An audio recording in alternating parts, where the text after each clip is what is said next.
It started with something I could actually point to, not a vague feeling, not some late-night paranoia, a concrete, undeniable fact. I was sitting at our kitchen island on a Tuesday evening, laptop open, scrolling through our joint credit card statements. We were preparing to refinance the house, and I needed clean numbers. Laura had always been the one who handled travel arrangements. She traveled more for work than I did, so I usually didn't pay much attention to hotel charges. But this one caught my eye. A boutique hotel in Santa Monica. 2 nights. Almost $1,100. That wouldn't have meant anything by itself. But I knew exactly where Laura was supposed to be on those dates. San Jose. I stared at the screen for a long time, convinced I had misread something. Maybe the charge posted late. Maybe she had a layover. Maybe the company switched venues. I pulled up the detailed transaction. Then I opened our shared email account and searched the hotel name. There it was. Reservation confirmation. Laura Bennett. Check-in Thursday. Check-out Saturday. Location: Santa Monica, California. The exact Thursday through Saturday, she had told me she was attending corporate training in San Jose. San Jose and Santa Monica aren't neighboring cities. They're hours apart. Different parts of the state. Different coastlines. My chest tightened, but not in the explosive way you'd expect. It was colder than that, like a slow draft creeping through a cracked window. I didn't storm upstairs. I didn't call her. I didn't accuse. I just sat there, staring at the confirmation email while my brain worked overtime trying to save her from suspicion. There has to be an explanation. You're overthinking it. Don't be that guy. When she got home that evening, she was almost glowing. She dropped her purse on the counter, kicked off her heels, and leaned over to kiss my cheek. God, I'm exhausted, she sighed. That training was brutal. San Jose. I watched her carefully, looking for anything. A flicker, a hesitation, nothing. She poured herself a glass of wine and launched into a story about networking sessions and breakout groups. She mentioned a keynote speaker. She complained about hotel coffee. She talked about how corporate was restructuring the West Coast region. It was detailed, fluid, practiced. Finally, when she paused to sip her wine, I said casually, "Hey, quick question. Why does our card show a hotel in Santa Monica during your San Jose trip?" The air changed instantly. Her shoulders stiffened. "What?" she asked sharply. "There's a charge. Santa Monica. Same dates you were gone." For half a second, I thought I saw something flash in her eyes. Not confusion, not surprise, calculation. Then came the pivot. "Oh my God, Mark. Are you seriously tracking my spending now?" I blinked. "It's our joint account. I'm reviewing statements for the refinance." "So that gives you the right to audit my movements?" "I'm not auditing anything. I'm asking why the location doesn't match." Her voice rose immediately. "This is exactly what I'm talking about. You don't trust me." I felt like I had skipped a chapter in a book. "I asked about a billing discrepancy." "No, you accused me of lying." "I didn't accuse you." "Yes, you did," she snapped. "You always assume there's some hidden agenda. Do you know how exhausting that is?" I stood there stunned. 5 minutes earlier we were discussing corporate restructuring. Now I was apparently suffocating her with distrust. "Laura," I said carefully, "San Jose and Santa Monica are different cities. Maybe the training location changed. She's H*T back. Maybe the company booked overflow rooms. Maybe you could just ask instead of interrogating me like I'm a criminal." "I am asking." She let out a hollow laugh. "God, listen to yourself. This paranoia is toxic. You're going to destroy this marriage if you keep this up." That word, destroy, hit me harder than anything else. Destroy. Suddenly, I wasn't a husband asking a logistical question. I was the problem, the instability, the threat. "You know what this feels like?" she continued, her voice trembling now. "It feels like you're waiting for me to mess up, like you need me to be guilty of something so you can justify your own issues." My own issues. I felt myself shrinking in real time. "I was just confused," I said quietly. "Well, Maybe next time trust me first, she replied, instead of jumping straight to suspicion. By the end of the conversation, she was teary-eyed, talking about how suffocated she felt, how she couldn't live under constant doubt, how she needed a partner who believed in her. And I did something I'm not proud of. I apologized. I apologized for asking about a hotel. That night, she slept peacefully beside me. I could hear her steady breathing in the dark. I lay awake staring at the ceiling, because the hotel wasn't the only thing. Once that door cracked open in my mind, everything from the last several months started lining up in a way that made my stomach turn. Her phone had started dying constantly, always conveniently when I asked to see something. She added a new passcode, claiming her office was tightening security policies.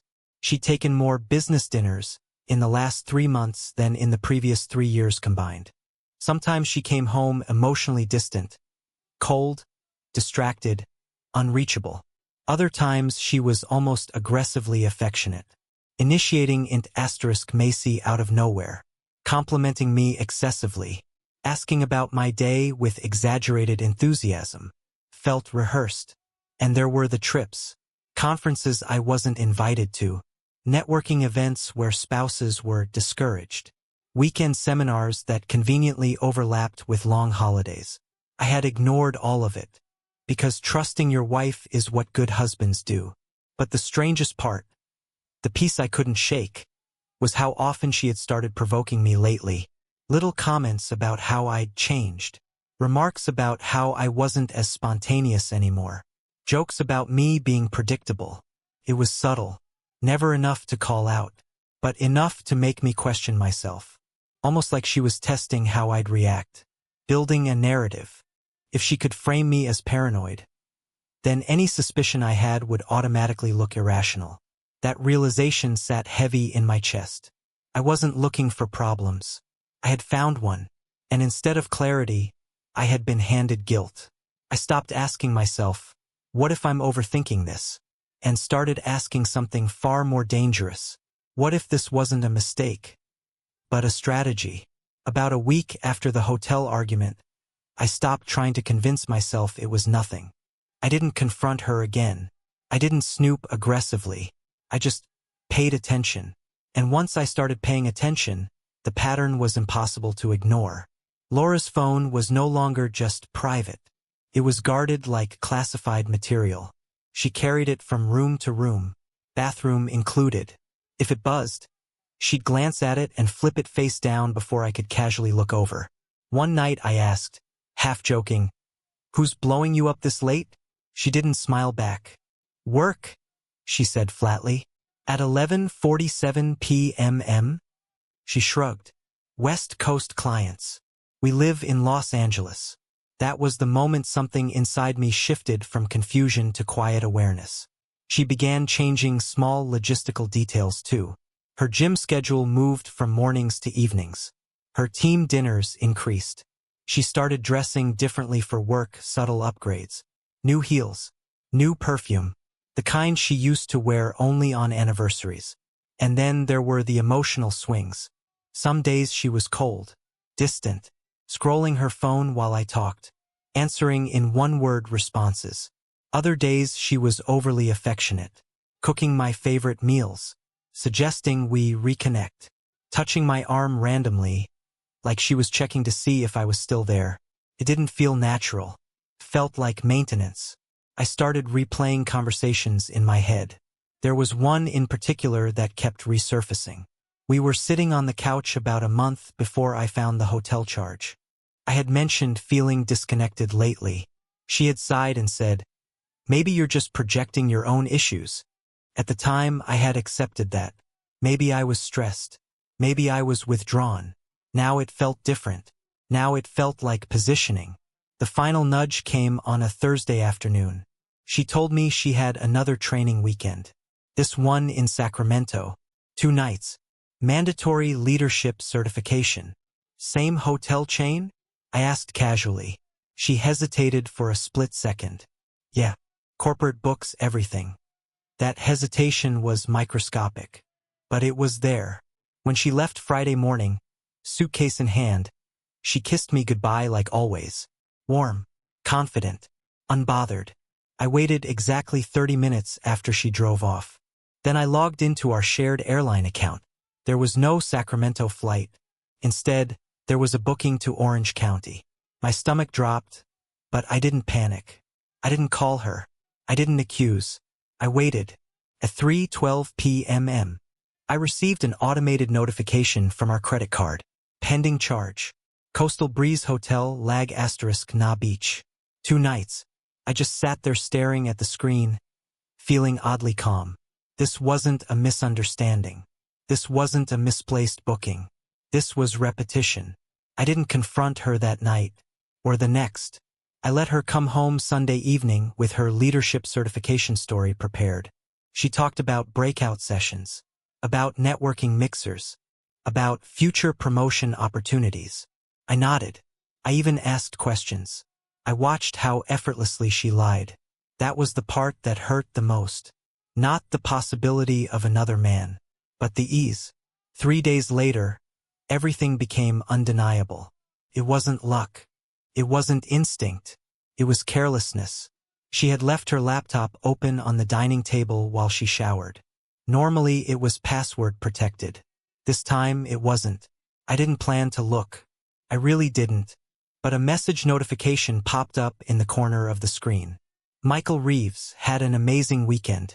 Still thinking about Saturday night. The room felt smaller. I clicked. There it was. A full message thread. Not just flirty. Not ambiguous. Int * mate. Photos from the same coastal hotel I'd seen on the charge. Them on a balcony. Her hand on his chest. Sunset behind them. Dates matching the Santa Monica reservation. The Lag * Na Beach weekend. Even references to that first conference. This wasn't new. It went back at least 7 months. 7 months of lying to my face. 7 months of gaslighting me into thinking I was paranoid. One message in particular made my hands go cold. Michael, you're sure he's buying the training trip story? Laura, he always does. He wants to trust me. I read that line 3 times. He wants to trust me. I didn't yell when she came downstairs. I didn't throw the laptop. I didn't confront her immediately. I closed it gently and sat at the kitchen table. Because this wasn't a mistake. It was structured. It was sustained.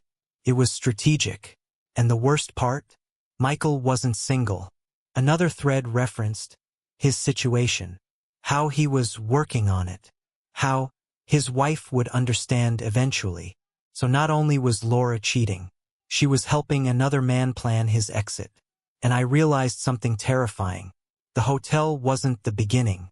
The hotel was just when I noticed. This affair had been operating in parallel with my marriage. While she accused me of destroying us with suspicion, she had already stepped out long before. When she came downstairs wrapped in a towel, hair damp, she smiled at me. Why are you sitting in the dark? I looked at her, and for the first time in 11 years, I didn't recognize the woman standing in front of me. I was just thinking, I said quietly. She tilted her head.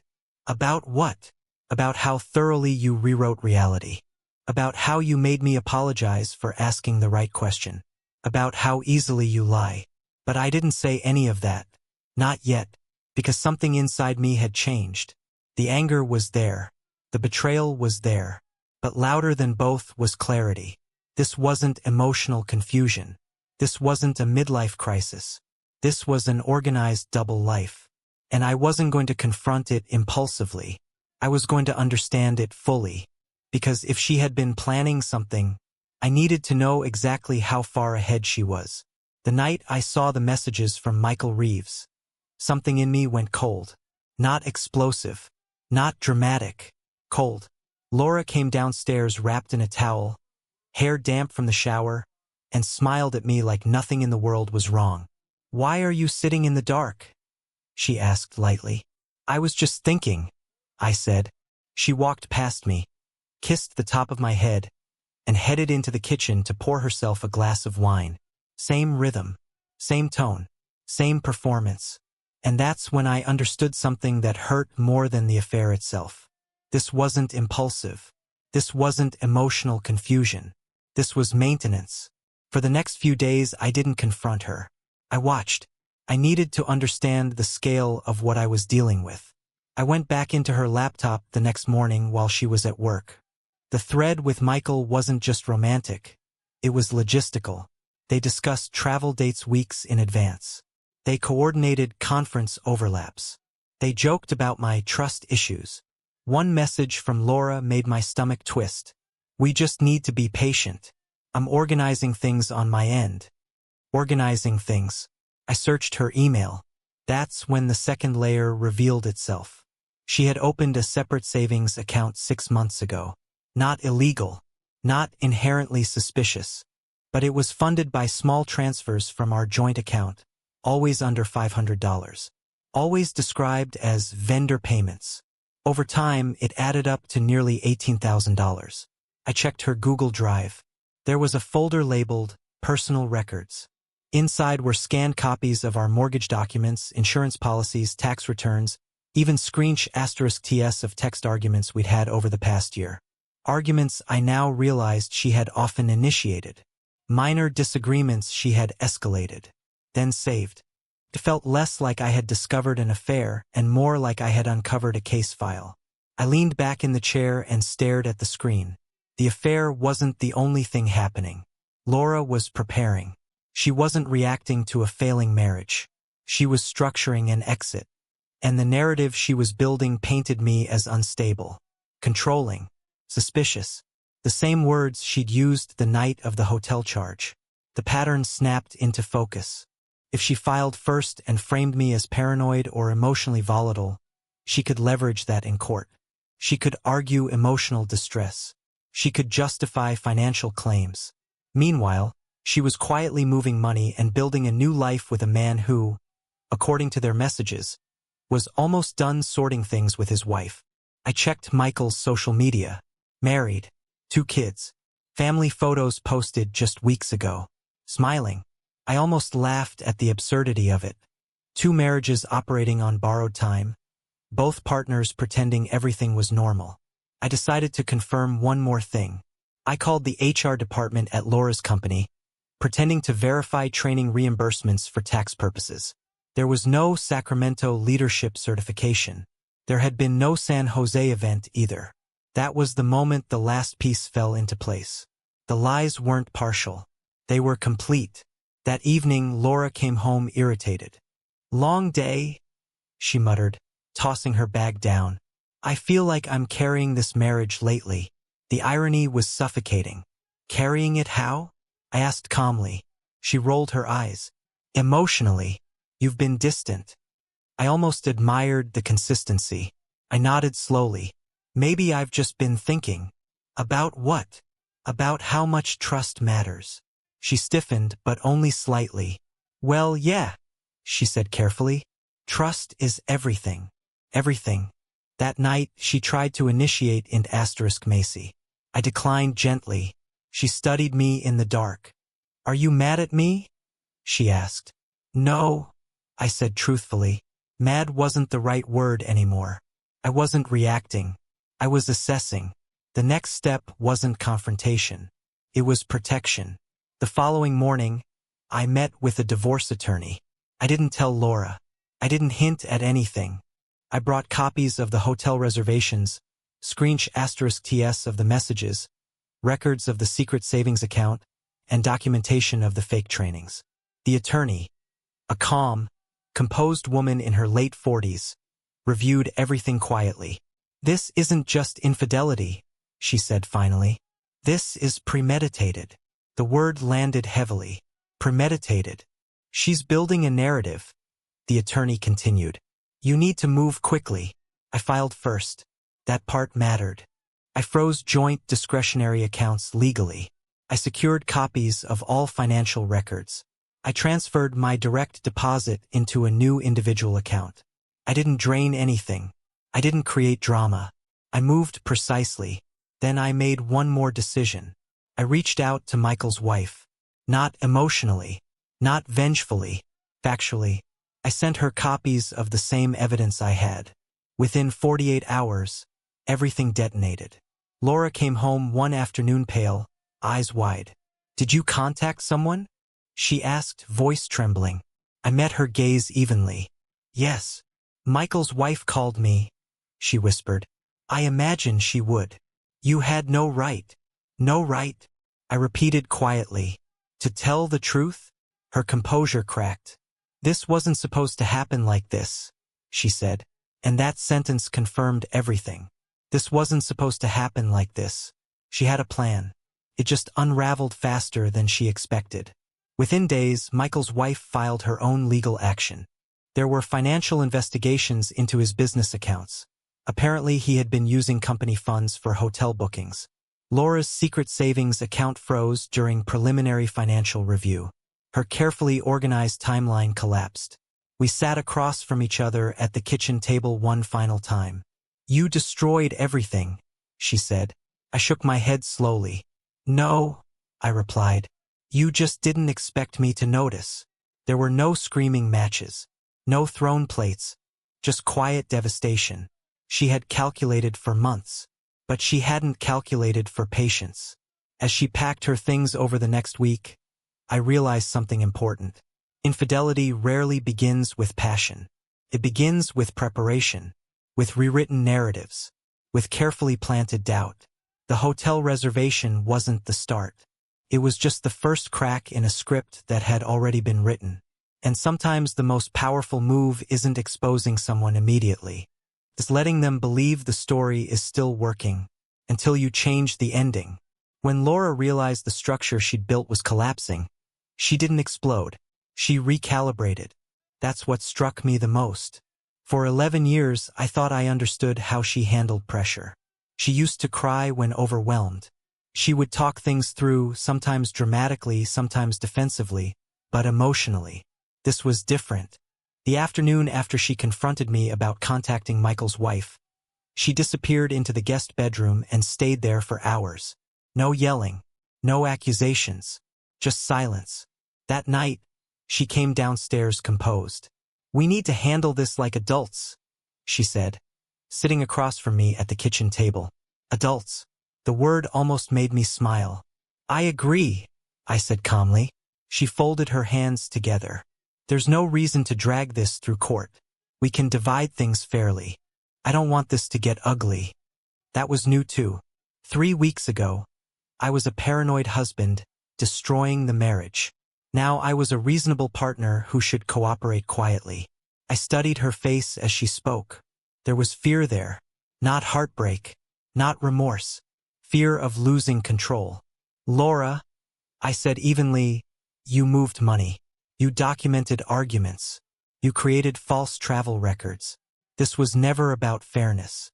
Her jaw tightened. "I was protecting myself." "From what?"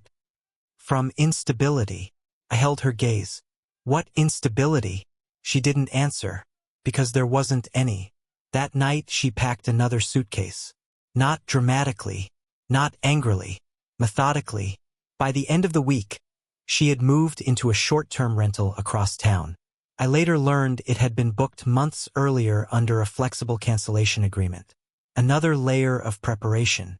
Meanwhile, things were unraveling quickly on Michael's side. His wife, Sarah, didn't react quietly. She filed for divorce immediately and subpoenaed financial records from his company. Apparently several of the hotel bookings he and Laura used had been expensed under client entertainment. That triggered an internal audit. Within 10 days, Michael was placed on administrative leave. The irony was almost surreal. Two people who thought they were building a careful transition had instead accelerated their own collapse. Laura tried calling me twice during that period. I didn't ignore her. I answered, but I kept the conversations brief. "Can we talk about this?" she asked one evening. "We are talking," I replied. "Not like this. I mean really talk." "What would that change?" Silence. Then softer. "I didn't think you'd go nuclear." I almost laughed. "You think filing first and telling the truth is nuclear? You could have handled this privately." "You mean quietly?" Another silence. "You've always been patient," she said finally. I guess I underestimated that. That sentence stayed with me long after the call ended. She underestimated patience. Because patience looks like passivity until it isn't. Over the next month, the legal process moved quickly. Because I filed first and presented documented financial inconsistencies, the court froze large asset transfers. Her separate account was reviewed. The vendor payments were flagged as undisclosed withdrawals. Our home remained under joint review, but occupancy rights favored me since she had voluntarily relocated. Her narrative, me as unstable, paranoid, controlling, didn't hold. There were no police reports, no therapy records, no witness statements, just her words, and my documentation. I didn't gloat, I didn't celebrate, but I did feel something settle inside me. Clarity. About 2 weeks before the preliminary settlement hearing, something unexpected happened. Sarah, the other wife, reached out again. There was a private event in Los Angeles. A networking fundraiser her firm was hosting. She mentioned casually that Laura and Michael had once talked about attending together. "I thought you might want to know," she said. I surprised myself when I replied, "Are you going?" "Yes." There was a pause. Then she added, "You could come as my guest." The idea felt surreal, but also fitting. The fundraiser was held at a private residence in the Hollywood Hills. Low lighting, string lights across the patio, people in tailored suits discussing philanthropy and venture capital. I arrived separately. When I walked through the glass doors and into the main room, I saw them almost immediately. Laura, Michael, standing near the bar. They weren't touching, but they were standing closer than colleagues should. And then Laura saw me, her face drained of color. Michael turned slowly, following her gaze. The room didn't go silent, but something shifted. Sarah stepped up beside me calmly. "Evening," she said lightly. The four of us stood within 10 feet of each other. Years of deception compressed into one moment. Michael cleared his throat. "Mark, didn't expect to see you." "I imagine not," I replied evenly. Laura tried to speak, but nothing came out at first. "You shouldn't be here," she whispered finally. I looked around at the guests. "It's a fundraiser. This is private," she insisted. So was Santa Monica. That landed. Michael looked away. Sarah remained composed beside me, almost regal. "Funny how secrets feel manageable until everyone's in the same room," she said quietly. There was no shouting, no scene, just exposure. Laura realized something in that moment. Not that she'd been caught, but that the structure she built, separate lives, compartmentalized truths, no longer existed. Everything overlapped now. Information, timelines, documents, reality. We didn't stay long. Neither did they. But the message was clear. The game was over. Back home that night, I sat alone on my patio. Los Angeles skyline glowing in the distance. And I thought about something I hadn't allowed myself to feel yet. Relief. Not because she lost.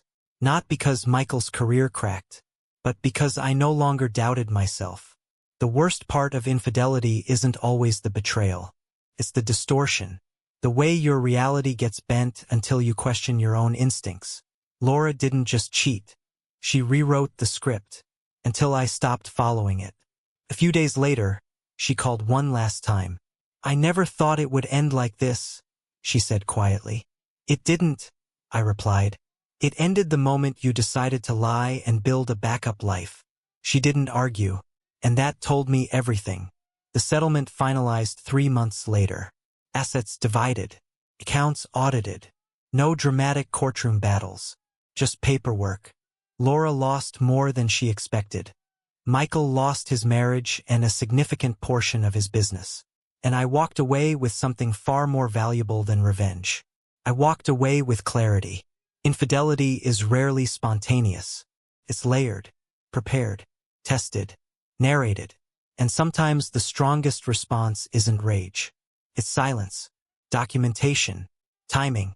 Because when someone thinks they're 3 steps ahead, the most powerful move is letting them believe it. Until you step forward on your own terms and end the story yourself. The night after the fundraiser, I didn't feel victorious. That surprised me. I'd imagined that if I ever caught Laura in the open like that, No lies, no shadows, no carefully staged explanations. I'd feel something explosive. Anger. Triumph. Vindication. Instead, I felt finished. Finished arguing in my head. Finished replaying conversations. Finished questioning whether I had somehow imagined the cracks. The truth had been standing under string lights in the Hollywood Hills, and for the first time, it didn't need interpretation. It just existed. The next few weeks were strangely quiet. Laura and I communicated strictly through attorneys. Logistics, asset division, documentation. There were no emotional texts, no late-night calls, no dramatic apologies. That, more than anything, confirmed what I'd come to understand. The affair wasn't a mistake. It was a transition plan that failed. And when transition plans fail, people pivot. Michael pivoted first. Within days of the fundraiser, I learned through Sarah that he'd tried to repair things at home. Not out of love, she said, but out of damage control. Financial exposure changes priorities quickly. Laura, on the other hand, attempted something subtler. She began telling mutual friends that we had grown apart, that the pressure of work had created distance, that there had been trust issues on both sides. Balanced language, neutral phrasing, a softer rewrite. I didn't correct anyone. I didn't campaign for my version of events. Documentation doesn't need marketing. What I didn't expect was how fast reality shifted once the illusion dissolved. 3 months earlier, I had been the anxious husband apologizing for asking about a hotel. Now I was the composed one signing paperwork while Laura tried to renegotiate settlement terms she had once assumed would favor her. The financial review didn't go the way she anticipated. Those small transfers to her private account? Flagged. The fake vendor descriptions? Noted. The structured timeline of arguments she'd saved? Contextualized. My attorney put it plainly, preparation works both ways. Laura wasn't ruined, but she wasn't positioned either. The day she moved the last of her things out of the house, I stood in the doorway and watched the movers carry boxes to the truck. No shouting, no tears, just the hollow sound of an ending. Before she left, she paused in the living room. "This isn't how I pictured it," she said quietly. "How did you picture it?" I asked. She hesitated. "Cleaner. Cleaner. As if betrayal comes with tidy edges." "You underestimated one thing," I said calmly. "What?" "That I would stay quiet long enough to see the whole picture." She looked at me for a long moment, searching for something. Anger, maybe. Bitterness. She didn't find it, because I wasn't reacting anymore. I was resolved. After she drove away, I walked through the house slowly. Felt different. Not empty. Not haunted. Uncluttered. I opened the drawer where I had once kept our wedding album. It was gone. Not because she took it, because I had already packed it away. Some chapters don't need to sit on display. A week later, I received confirmation that Michael's company had formally terminated his executive role. The audit had uncovered improper expense filings tied to personal travel. It wasn't just about Laura. It was about arrogance. The belief that compartmentalization equals control. Affairs thrive in controlled environments, private hotels, curated stories, emotional distance from consequences. But once timelines intersect, control evaporates. Sarah and I never became friends, but we did share something rare. Clarity without hysteria. We met once more for coffee, not to discuss them, but to acknowledge the strange symmetry of it all. "I thought I was crazy for months," she admitted. "Me too," I said.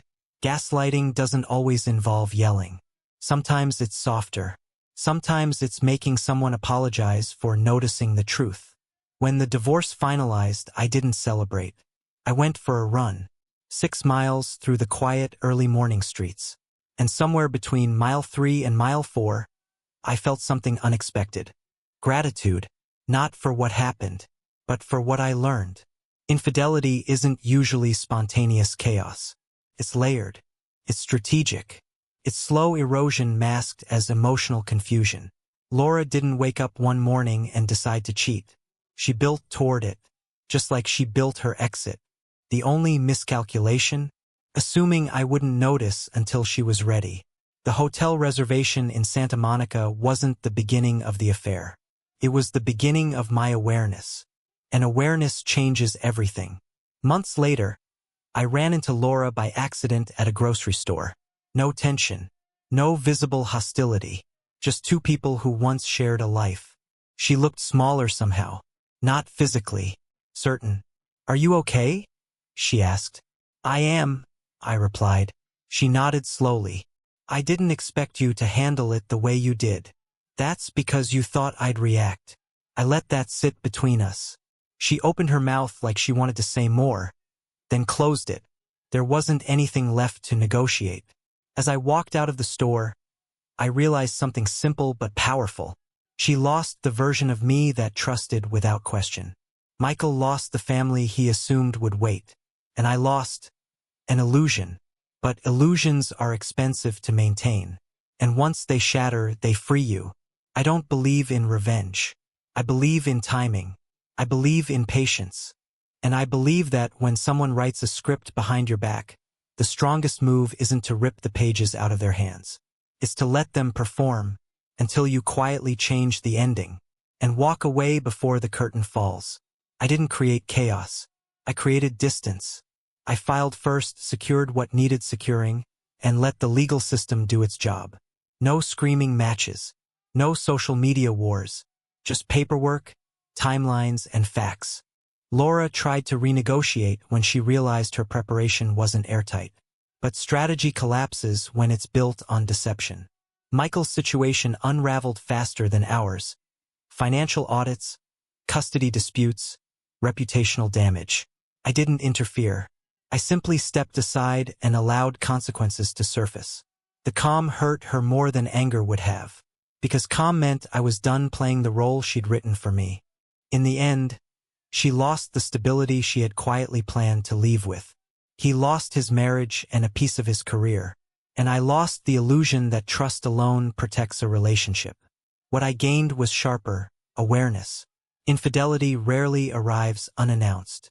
It builds, prepares, tests the ground, but patience sees what panic misses. Sometimes the strongest move isn't confrontation. It's timing. Let them believe the script is working until you close the book on your own terms.